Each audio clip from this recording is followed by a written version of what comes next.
I'm Joel with Westbox Creative, and today I want to talk about some source text and procedural text in Adobe After Effects. So let's dig into it.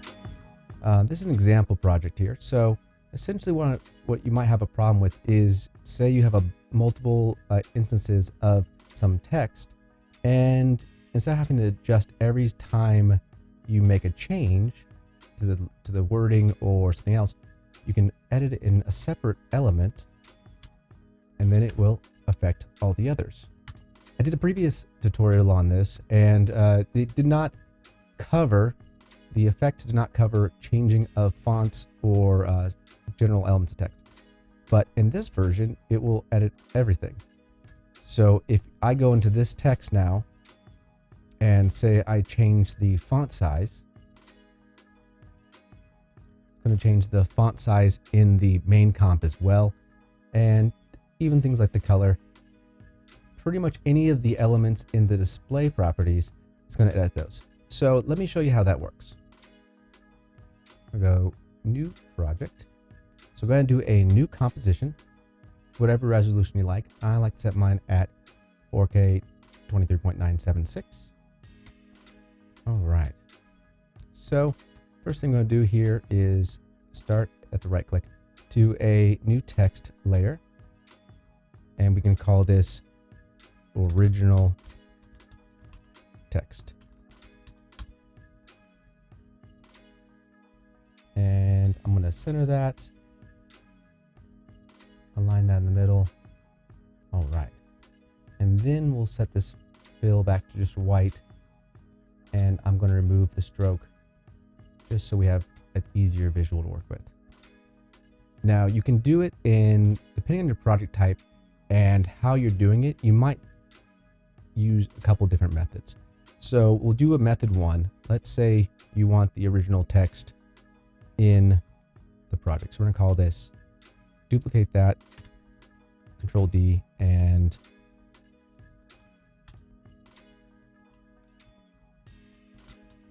we're going to call this edit headline. So in the previous method, we would drop these down, go to our source text, use the pick whip, and link those together. And then if I brought this one and moved it out of the way so you could just see it, but new, you can see it's editing the other one. But that's not what we're going to do this time. So we're going to go in here, make sure that source text is removed. Or we can leave that in there actually. So this is the code it puts into the Adobe. It can seem daunting, so don't worry. It is not as bad. I'll include a link, not a link, but I'll link in the comments or the description. I'll add the code I'm going to be using here. So if I go into my document here, I'm going to copy and paste the material. Copy. And I paste it in here. And right now, nothing's going to happen because there's going to be an error because it has the base code. So what this is going to do is it actually adds more elements to what it's going to be pulling from the text that you want to target as your source. So we'll go in here. This is going to be the comp one. So we'll switch this to this comp. And then we're going to switch this to the edit headline one. All right. And if I go in here,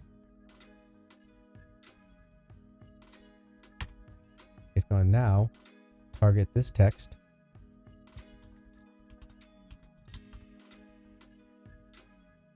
As you can see, what's nice here, if we go into the edit one, the top one, as you can see, if we change the font size or the color, it also adapts it. And then what's nice is, say you wanted, if you duplicated this,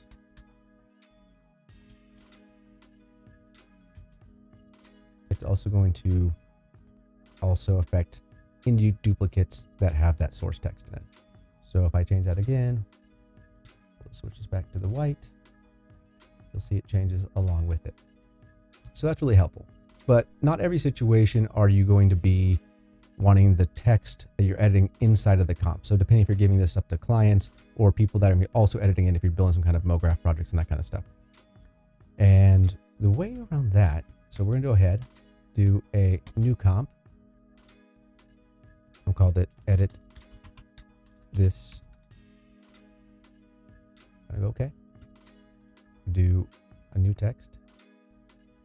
And we'll just call this headline.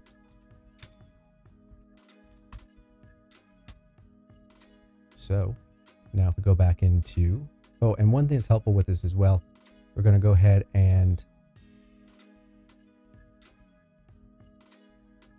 lock this one.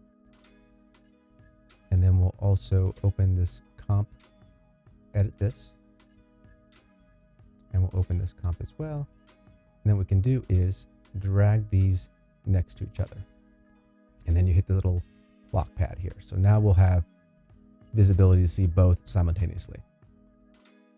So we're going to go back to the main comp here. And if we go and delete the duplicate, oops, Control Z, delete this one here. We'll also delete this edit headline because now we just want our original text. So we'll go down to the drop down for the text code here. Now, instead of targeting the previous one, the current comp we're actually now we're going to target. So we'll delete this. We're going to target edit this. Just make sure all your elements are out of there. And we're going to target edit this. And then we're going to target the text name, which is headline. And it should just auto populate there. So now we have our main comp here. I'll turn that, let's see.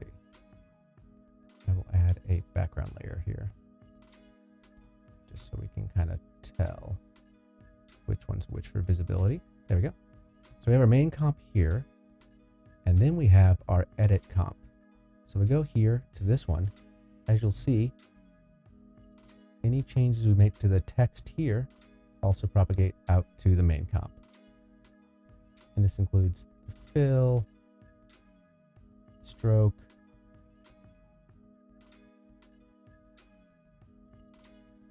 tracking, scale. So now when you're editing these things, you're able to move things such as, again, like font and all that kind of stuff to make sure that when you're doing it, you're not going to be fighting as hard to adjust these things. So now you have a main comp and a separate comp to edit and work together in workflow. And the nice thing is, like I said, if we duplicate this text, say we had a couple duplicates,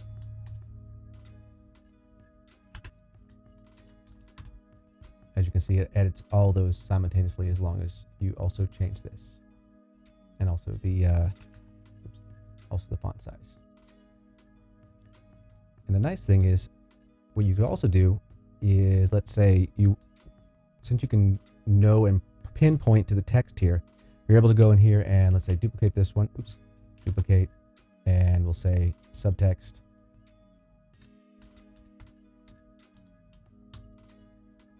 And we'll switch this back to, there we go. And so we've got to edit this. So subtext, headline. Now we go back to our comp. What's nice is we don't do a lot here, but let's say this one's supposed to be actually the subtext. We'll say number 4. If we scroll down to the source text here on number 3, I said 4, but I meant 3. So we'll switch this one back to headline. Pop out there. And now this layer is targeting the headline, and these ones are targeting the subtext, but they're all easily to edit over here. So you'll be able to adjust any of the wording and stuff there, and it always propagates up here to multiple duplicates. I hope that's helpful to building your projects and making things work for you smoother when you're trying to build things that auto propagate and that kind of stuff throughout the project. It's almost like a CSS type thing, but in After Effects. There are some other things you can do if you start digging into like Adobe's code. They have other ones as well that you can do more style elements to it. But I find this is probably the most general for most people building these kind of projects. So I hope this is helpful, and I hope you have a great day. Thank you for watching, and until next time.